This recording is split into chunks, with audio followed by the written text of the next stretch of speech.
बिस्मिल्लाहिर्रहमानिर्रहीम। अस्सलाम वालेकुम। Class 10 federal board. बेटा न्यू चैप्टर स्टार्ट करते हैं हम, जो कि है हमारे पास hydrocarbon, chapter number 10 chapter number 12। ठीक है, so let's start our new chapter. So what we will discuss in this chapter. First point check करें, explain why the systematic method for naming chemical compound is necessary. ठीक है, chemical compound के लिए systematic naming क्यों ज़रूरी है, इस चीज़ को स्टडी करेंगे।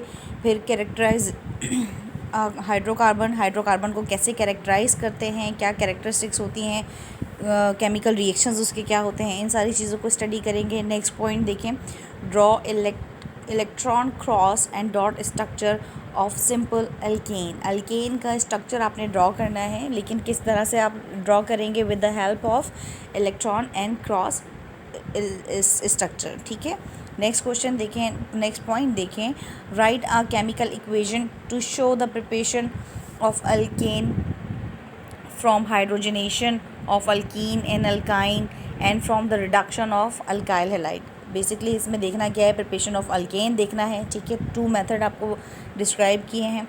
नेक्स्ट देखें, draw the structure formula of alkane, alkyne and alkyne. 3 families हैं, अल्केन, अल्कीन एंड अल्काइन, उनका स्ट्रक्चर को कैसे ड्रॉ करते हैं अप टू द 5 कार्बन, उसको देखेंगे।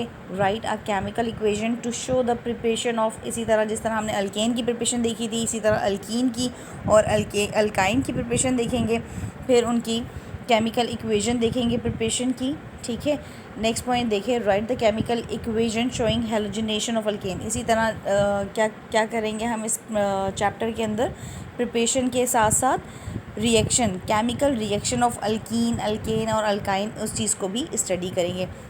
And the main part is कि हमारे पास, आपको पता है, हमने आपको बताया था कि सैचुरेटेड एंड अनसैचुरेटेड हाइड्रोकार्बन्स होते हैं। ठीक है, उन दोनों में डिफरेंस है। सैचुरेटेड कार्बन वो होते हैं जिनमें सिंगल बॉन्ड होता है, जबकि अनसैचुरेटेड हाइड्रोकार्बन्स वो होते हैं जिनमें डबल एंड ट्रिपल बॉन्ड होता है। लेकिन हम कैसे फाइंड आउट करेंगे हमारे पास कंपाउंड में डबल और ट्रिपल बॉन्ड प्रेजेंट है। ठीक है, तो उसके लिए स्टडी करेंगे। Right the chemical equation showing the reaction of KMnO4 with alkenes and alkynes. ठीक है, फिर हम देखेंगे बॉइलिंग पॉइंट ऑफ अल्कोहल को देखेंगे।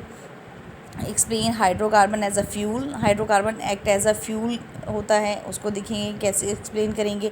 फिर explain the hydrocarbon as feed stock in industry. ठीक है, इन सारी चीज़ों को हम इस चैप्टर में डिस्कस करेंगे। सो हम स्टार्ट करते हैं इंट्रोडक्शन से अपने चैप्टर को। देखिए, the simplest hydrocarbons, the simplest organic compound are hydrocarbon. अगर आपसे पूछ लिया जाए कि भाई सिंपलेस्ट ऑर्गेनिक कंपाउंड कौन सा होता है, तो आप बता देंगे वो कौन से होते हैं, हाइड्रोकार्बन्स होते हैं। ठीक है, सो हाइड्रोकार्बन की डेफिनेशन विद दिस रिस्पेक्ट क्या होगी, the organic compound which contain only the 2 element carbon and hydrogen are called the hydrocarbons. ठीक है, यहाँ तक क्लियर है। आगे देखें, there are the several kind of hydrocarbons, they can be classify according to the type of bonding between the carbon atom. बहुत सारे hydrocarbons होते हैं और उनको हम क्लासीफाई कर सकते हैं। कैसे क्लासीफाई कर सकते हैं, कार्बन के दरमियान टाइप ऑफ बॉन्ड के अकॉर्डिंगली हम उसे डिवाइड कर सकते हैं, क्लासीफाई कर सकते हैं। ठीक है, जैसे अभी मैंने आपको बताया कि सिंगल बॉन्ड होगा तो सैचुरेटेड हाइड्रोकार्बन्स हैं, अगर डबल एंड ट्रिपल बॉन्ड होगा तो अनसैचुरेटेड हाइड्रोकार्बन्स हैं। ठीक, यू हैव, अच्छा ये आप प्रीवियस चैप्टर में ही आपको अल्केन, अल्कीन एंड अल्काइन के बारे में बता दिया है, ये बात कर रहे हैं। नेक्स्ट देखेंगे, about the 90% of the energy use to sustain our ways of life come from fossil fuel. Fossil fuel होते क्या है ये आपको पता होना चाहिए। सो फॉसिल फ्यूल से हम एनर्जी जनरेट करते हैं, याद रखिएगा ये बात। कितने परसेंट एनर्जी जनरेट होती है फॉसिल फ्यूल से, 90% जनरेट होती है। एंड अब क्वेश्चन है, व्हाट इज़ फॉसिल फ्यूल। सो हमारे पास 3 चीज़ें होती हैं, कोल, नेचुरल गैस एंड पेट्रोलियम, इनको हम क्या कहते हैं, फॉसिल फ्यूल कहते हैं। ठीक है, आगे देखेंगे, why are these fuel called as fossil fuel. ये जो 3 मेंशन किए आपको, कोल किया है, ठीक है, नेचुरल गैस है एंड पेट्रोलियम है, इनको हम फॉसिल फ्यूल क्यों कहते हैं, इसका आपने आंसर बताना है। ठीक है। सो नेचुरल गैस क्या चीज़ होती है, पेट्रोलियम क्या होता है, उसको स्टडी कर लेते हैं। ये बात आपको पता होना चाहिए। Natural gas is a mixture of low molecular weight hydrocarbon. Natural gas basically होता है क्या है, मिक्सचर होता है, लेकिन किस चीज़ का मिक्सचर होता है, लो मॉलिक्यूलर वेट हाइड्रोकार्बन्स का।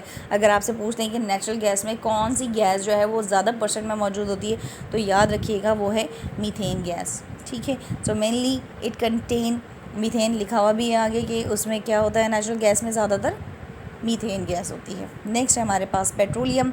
सो पेट्रोलियम क्या होता है, याद रखिएगा कि पेट्रोलियम लिक्विड मिक्सचर होता है। ठीक है। और उसमें मेनली क्या होते हैं, हाइड्रोकार्बन्स होते हैं। यहाँ तक क्लियर है। So when these fuel are burn they produce carbon dioxide, water and heat. आपसे ऑब्जेक्टिव में ये बात पूछी जा सकती है, जब भी हम फ्यूल को बर्न करते हैं तो क्या चीज़ें या क्या प्रोडक्ट जो है वो आपके पास फॉर्म होता है, तो याद रखिएगा carbon dioxide, water and heat produce होता है।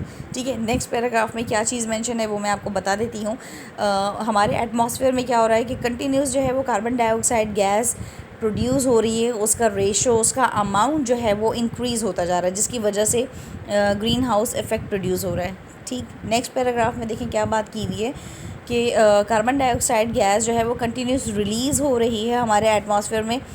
और कहाँ से रिलीज़ हो रही है, क्योंकि मुसलसल कंटिन्यूस बर्निंग हो रही है हमारे पास फॉसिल फ्यूल की। अब फॉसिल फ्यूल की कंटिन्यूस बर्निंग कैसे होती है, जैसे हमारे पास व्हीकल्स हैं, गाड़ियाँ हैं, उसमें हम फ्यूल यूज़ करते हैं, वो भी बेसिकली क्या है, पेट्रोलियम है in the form of CNG। जो जब वो बर्न होता है तो कार्बन डाइऑक्साइड प्रोड्यूस होती है। इस वजह से हमारे एटमॉस्फेयर में कार्बन डाइऑक्साइड का लेवल जो है वो इंक्रीज़ हो रहा है, जिसकी वजह से ग्रीन हाउस इफ़ेक्ट प्रोड्यूस हो रहा है। ठीक है। इसके अलावा पर एयर कैसे प्रोड्यूस हो रहा है, प्लांट जो है, आपको पता है कि आजकल जो है वो इंडस्ट्रियल एरिया ज़्यादा बनाने की कोशिश किया जाता है, तो प्लांट की कटिंग हो जाती है।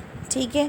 तो इसकी वजह से भी कार्बन डाइऑक्साइड जो है वो प्रोड्यूस होता है, और ग्लोबल वार्मिंग भी प्रोड्यूस हो रही है। इस पैराग्राफ को अच्छे से पढ़िएगा, ना समझ में आए तो फिर कमेंट करके बताइएगा, और कोई पॉइंट और ज़्यादा अच्छे से डिटेल में चाहिए तो वो भी बता दीजिएगा आप। अल्लाह हाफ़िज़।